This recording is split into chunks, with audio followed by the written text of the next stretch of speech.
early summer. The sun is blistering. We're going to have 2 weeks of 27, 28 degrees Celsius, which for us in the UK is marvellous. What's also marvellous is these blooming blooms. We've got the lovely, perfect purple flowers of this, what's going to be a Literati sage. And you know it's sage because when you give the leaves a bit of a squish, they smell all sagey. In fact, if I sniff the sage, does that make me quite bright? We've also got those flowers like this Forsythia. So much green growth, even I am astounded by what this has put on. We're also going to be revisiting this lilac that you saw me have a bit of fun with, put a bit of wire on it. I said at the time that the whole reason for this was not because I believed in this garishly ridiculous shape, but I just wanted to start the structure ready for the backbudding I knew would happen. But this isn't all happiness and joy. It's a bit of a sad story. And to hear more of that sad story, and to see some joy as well, because trust me, I've got something incredible to show you, we need to talk a little bit about this Satsuki Azalea.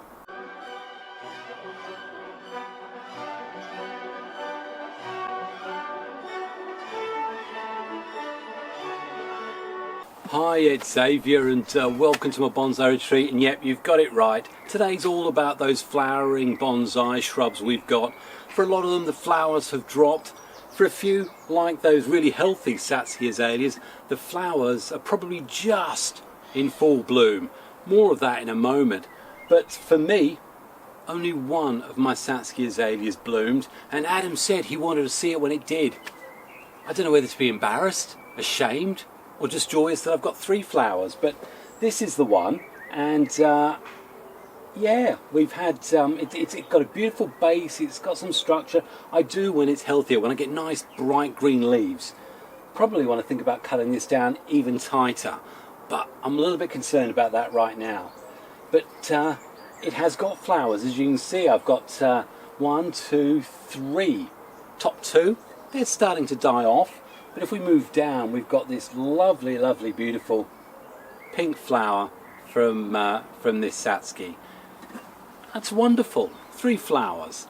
A great friend of mine, Darren, has got the most incredible Satsuki Azalea. And you know what? He invited me over the other day. So, yes, we're going to get back and do a little bit of quick pruning, a bit more work on the Satsuki, a little bit more in-depth on it.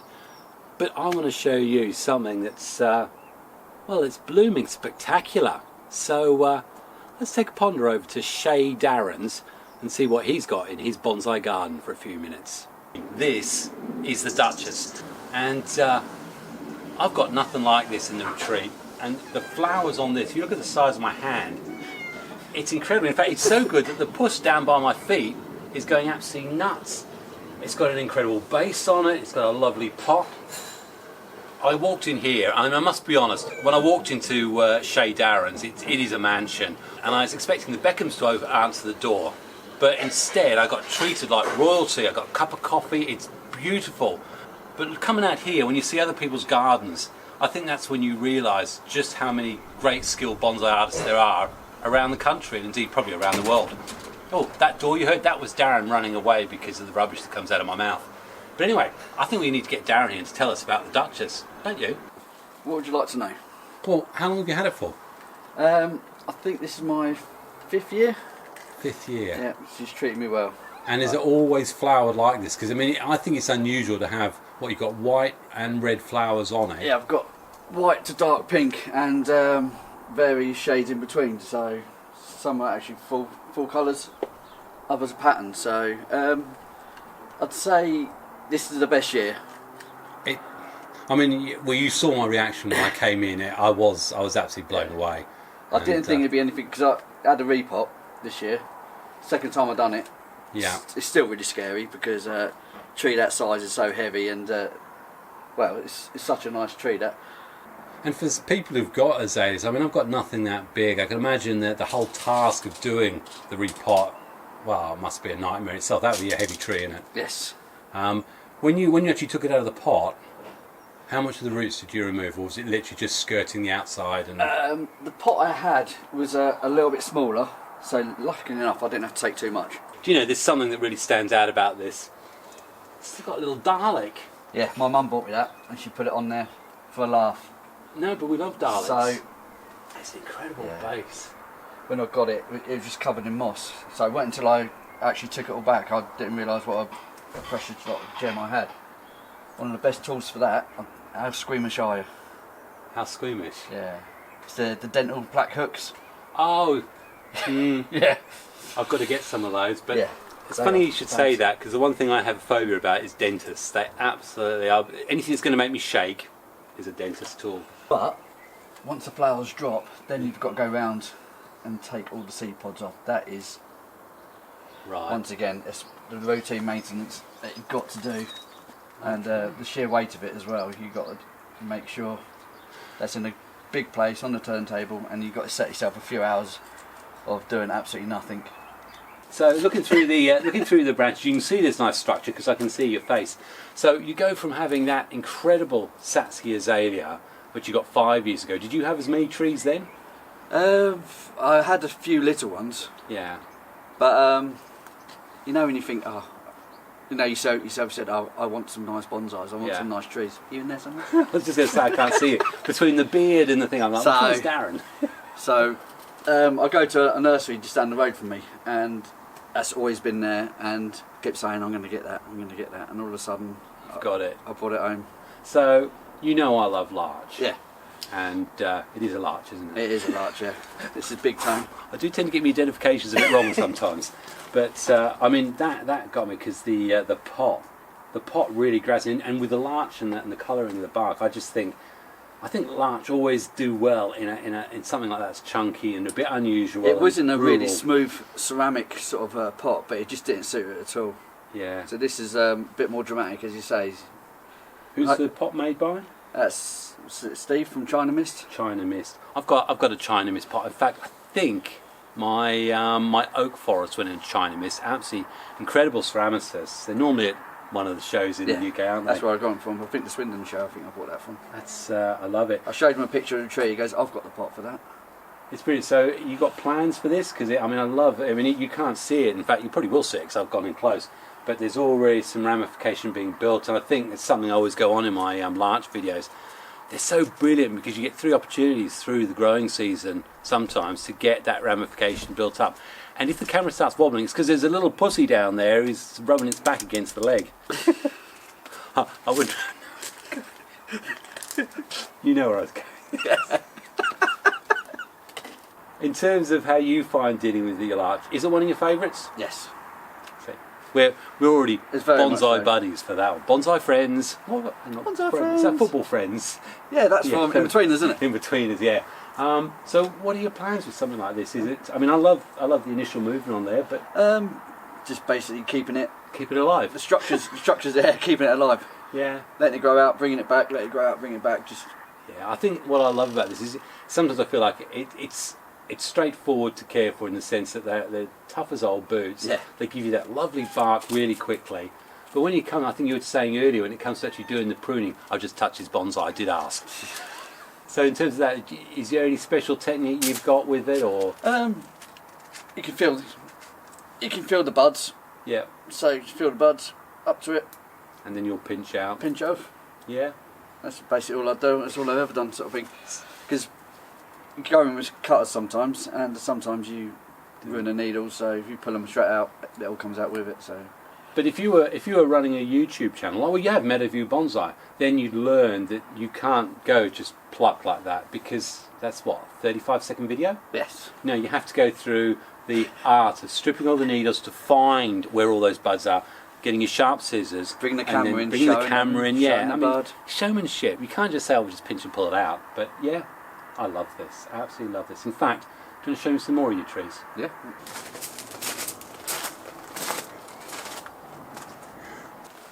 And I think the incredible thing, what people do with their gardens, I mean, mine's this great sprawling metropolis of all sorts, and I've come here and it's really well managed, and there's lots of paths and there's trees in different places.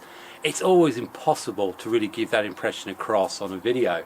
But we've gone from the larch, and we've moved over now to what I think is an absolutely incredible Juniper. From a care point of view, I mean, because we can all get used, but the hardest thing I've noticed is there's a lot of wire in there, some copper wire. How long does it take to wire something like this?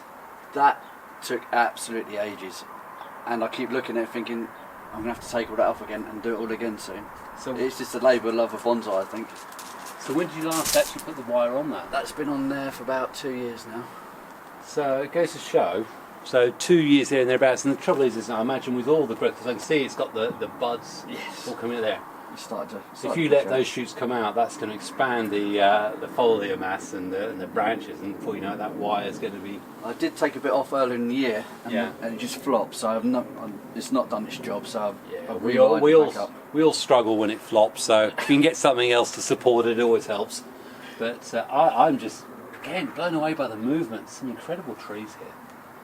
Talking about incredible movement, we've got this one here.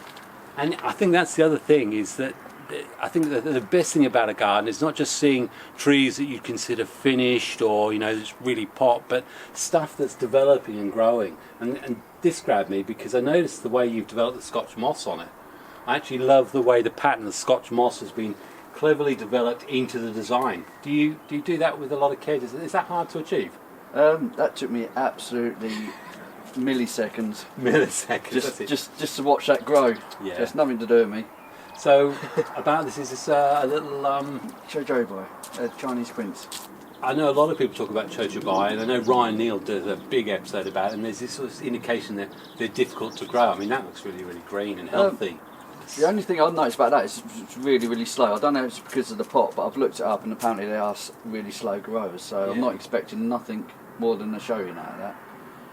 Well, I tell you, be careful, old Jason Anran will be over and grabbing it, because I love it. And the pot again, little fit, it's a lovely little pot. Yeah, I think it's one of those from Japan, is it Tokonoma? Goodness knows. Yeah. I've just noticed something over your shoulder. Now, if I'm not mistaken, this maple has appeared on my channel before. Yes. And this hawthorn as well. And the hawthorn. So, first of all, let's look at this maple. This is, if you get in close, I mean, you can't appreciate it, but the fine twigginess and the ramification in there, lovely pinkness about the shoots and that. What's sort of what's the, as I say, the maple species? This is a Sango cuckoo. Sango cuckoo. Coral bark maple. Ah, do you know, I was going to say it's almost like a coral bark. Yeah. You can tell my knowledge is... Your Japanese is brilliant, isn't it? It's like a shishi one. Yeah. But you start saying it, but you don't know when to stop. And again, it's a favourite for me because you like your figures as well. Yes. But is there anything? I mean, the different varieties of maples. I know they each have their nuances, as Ryan Neal would like to say. Have, yeah. Is there anything about this that makes it more challenging, or?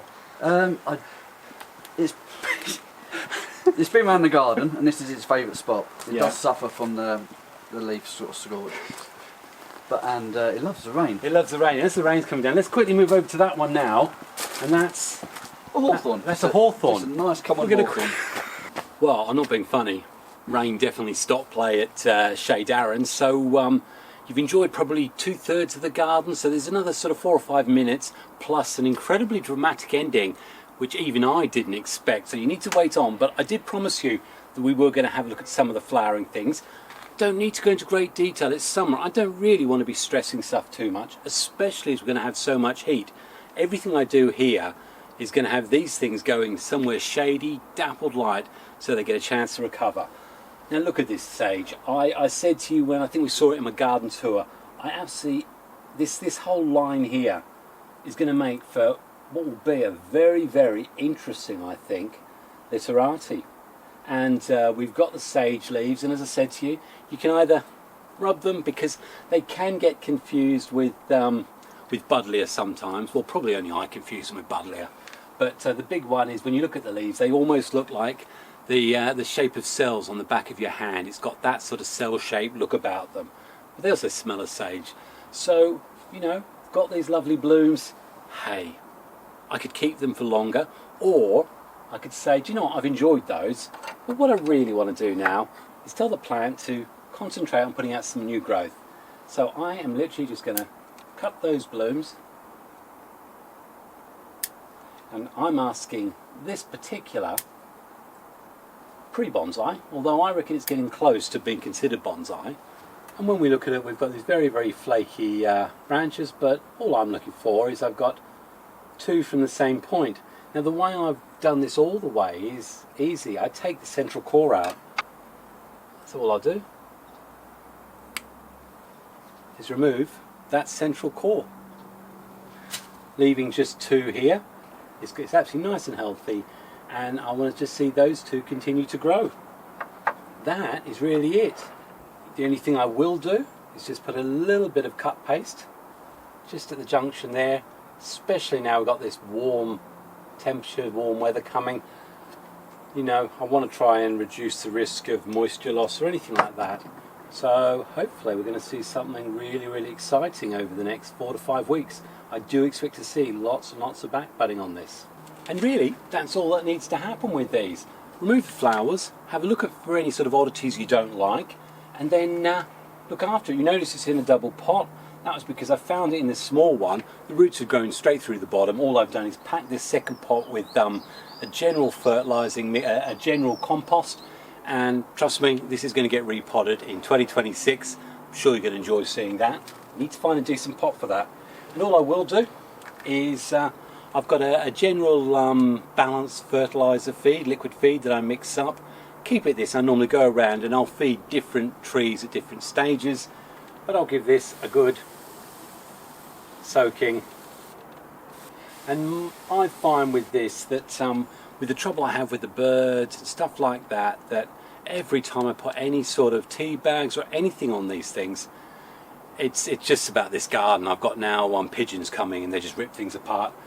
And really, for things like the sage and anything else that's flowering, as you're going to see in a minute, exactly the same thing. You'll know that this lilac, as I say, I put some wire on it, had a bit of fun with it, and I encourage you, if you've got some nursery centre stuff that you managed to pick up cheap and you really don't know what to do and you want to practice your wiring skills, things like this are perfect. But I did say I had an ulterior motive, and first of all, we don't want any energy going to those deaded flowers, especially now that I've seen, well, if you have a look, there are buds going all the way up the side of this, and I mentioned that certainly I wanted the buds that were going to be in closer here, and indeed I suggested I hoped we'd get buds closer here, indeed along these branches here. So knowing that, I knew I wasn't going to have this long length, but and it's done exactly what I thought it would do. Isn't that brilliant? That's a really good reason to keep watching, as well as perhaps having a bit of fun on the channel. There's such a mix and diverse range of stuff I cover. But hey, I said that was going to happen and it did. But we're going to remove these flowers because they've given us their joy. We don't really want them now. We do want to keep the leaves that we've got up there. But perhaps here, I may well just remove a little bit there. I want that leaf there really.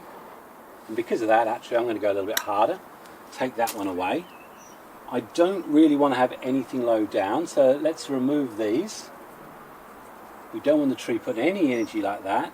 And if I look, following it up, if I was really, really being honest, I actually don't want much energy going up here. But I still need the tree to be giving energy further up the tree. So what we'll do, I think, is we're going to take a little wee chance removing that, because I want to see how this reacts. I told you I haven't done lilac before, so this is as much a fact-finding experiment for me as I imagine it is indeed for yourselves. Bring it down. Don't be surprised if next spring I end up reducing this all the way down here. Let's let that keep going, because if this central core keeps growing up, it's going to continue to thicken this. It's also going to give me the opportunity to observe and just have a look at some of these buds. I'm really curious to see just what they will do. Interesting.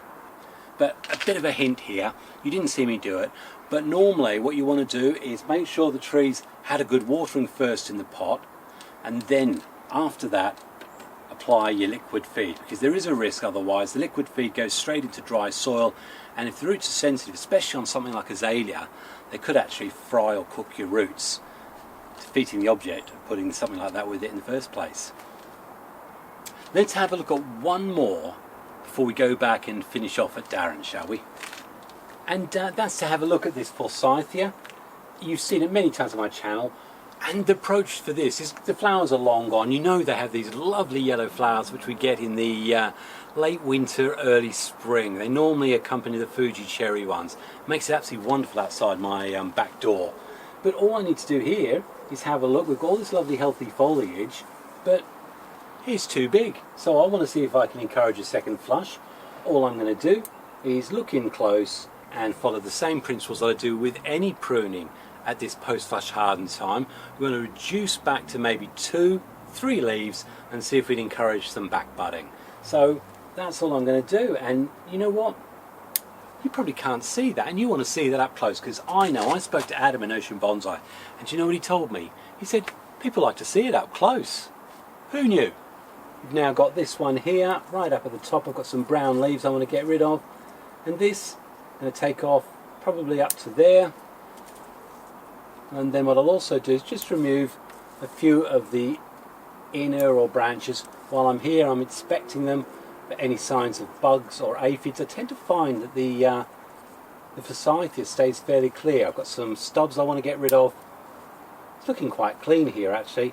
I've got an internal bud there. I don't want that to do anything at all, so we'll get rid of that. And as I say, just remove some of the leaves and take those big leaves off. We've then got this shoot here, which, looking at it, it's got 1, 2, so I'm going to cut it right back to there. Again, just remove one of the big leaves here.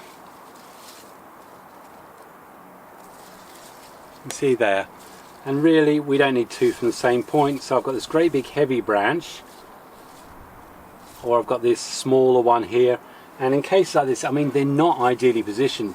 Potentially it's something that I could actually wire up. If I wired it up, that would actually, do you know what, I'm going to put some wire on that. Don't often wire these, but if I wire that up, I may well be able to continue the structure, because it's the way they come out parallel from the same point, making it quite difficult. So I could try that actually, who knows, I've never done that before. Let's do that, shall we? But first of all, what we can do is we've got far too much growth up here. Let's reduce that growth, and the same with this branch here. Probably I'd reduce it more, but because I'm going to put some wire on, I actually don't want to weaken it too much. And interesting again, you'll often find those with different junctions, the same we get tried in maples. On the first set of leaves it may be, you get the horizontal pairs, you can guarantee that the next set along at the next internode junction will be 90 degrees opposite.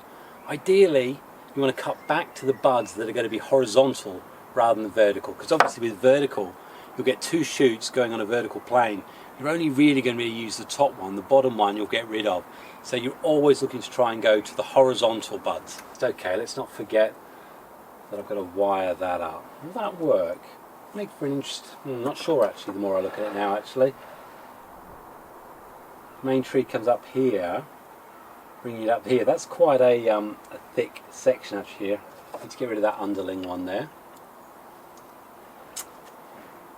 Could be that if I do, then I remove this, I'm going to be wiring that up. I'm talking about wiring that one up. If I wire that up, that's going to create a parallel situation there.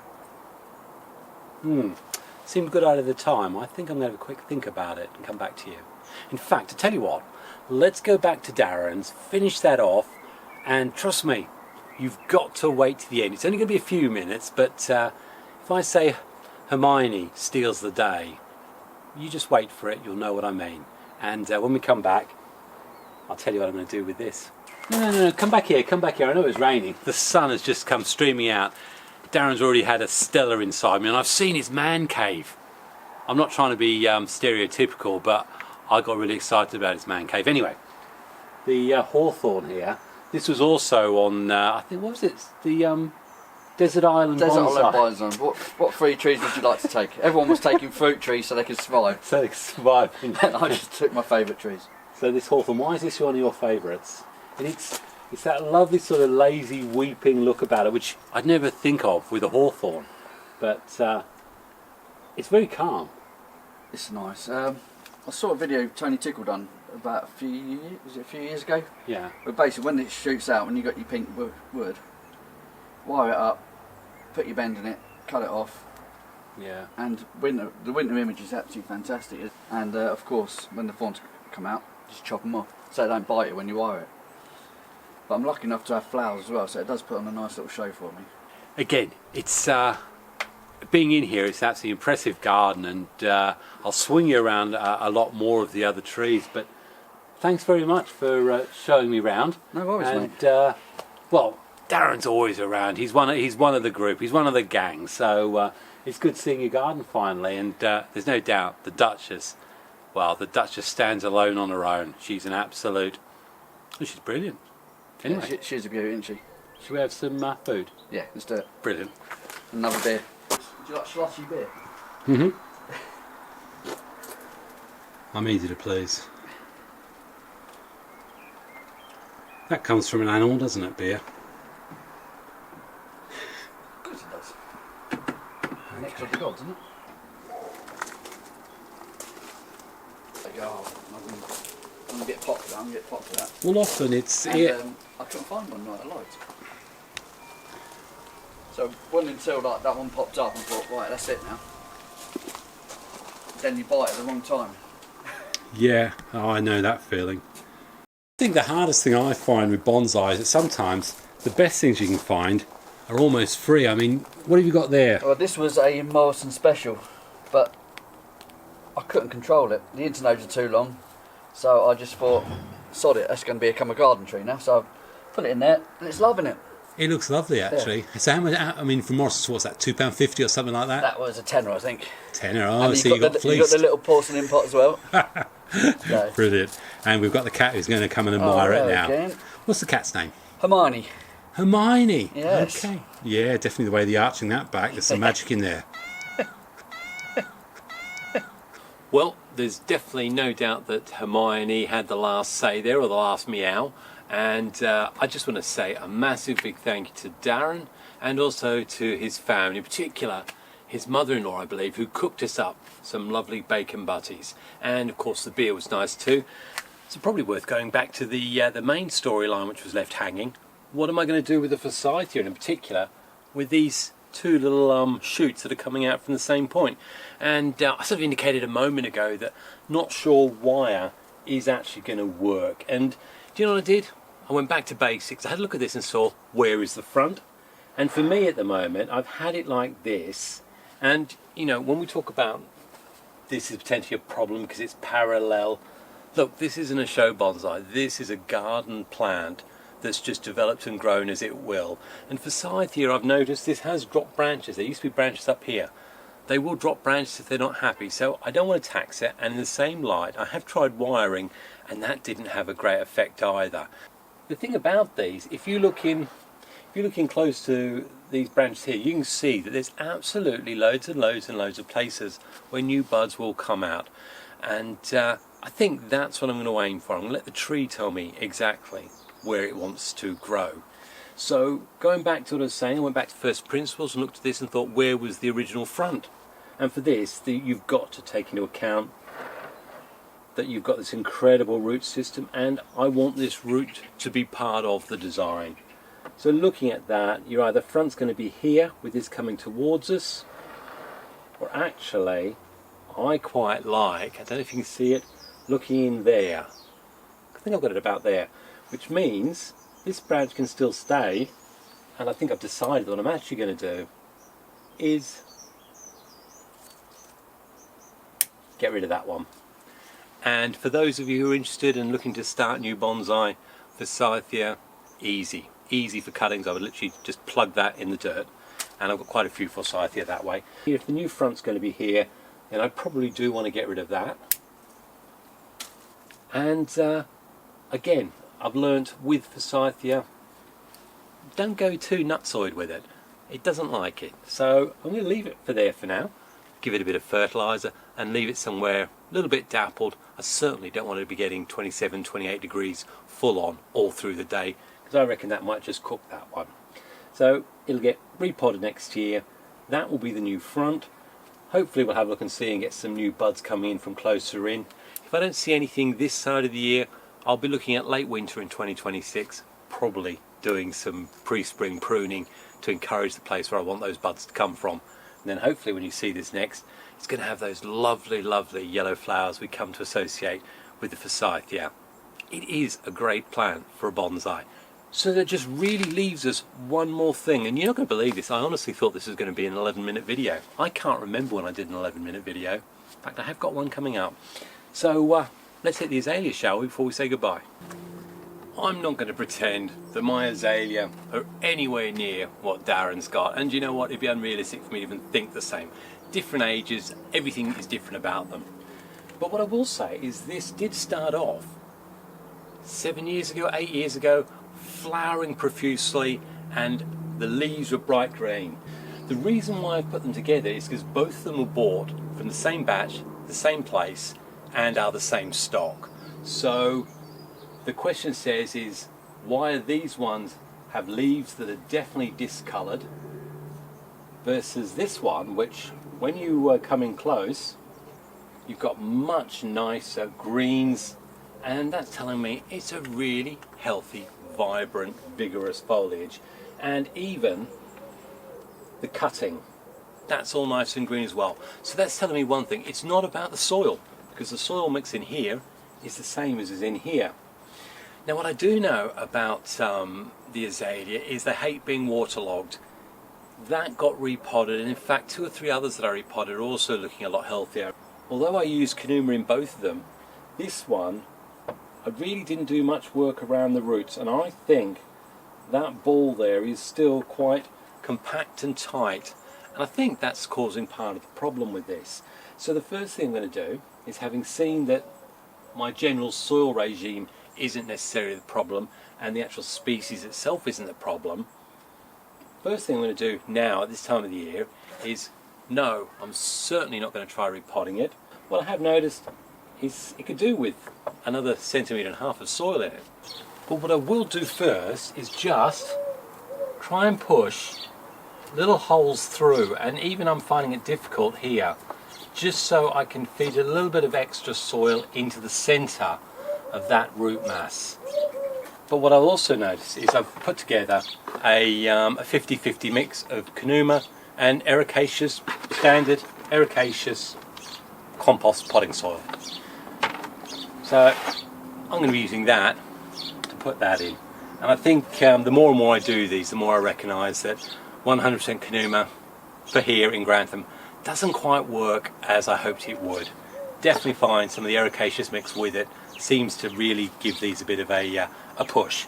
So there we go. I mean, it's still a relatively healthy looking tree. We've got some stuff that's died off here, and I'm going to cut right back and see if as a result of that we can encourage some new growth from it. I'm sure you're aware that these will produce shoots from bare wood, and for example if I wanted to, and I've done it on another one, I could cut this all the way back to here, and that would probably send out lots and lots of little new shoots. Got a great video to show that. I'll point that out to you at the end. We've got flowers here, and obviously with flowers we've got one nice one here, but I don't want any energy going there. I'm going to remove the entire flower, including the seed pod part of it as well. So that's that one done, and I need to do the same up here. You can cut if you want. So I'm going to give this a good soaking. As I say, it's already had a good watering, so the roots are already wet, so we're not looking at frying the roots with our fertiliser. And once more I say, I have actually done some really detailed stuff with azalea. In fact, that's the video to watch if you're interested. Apart from that, enjoy the sun, happy bonsai and God bless. Cheers.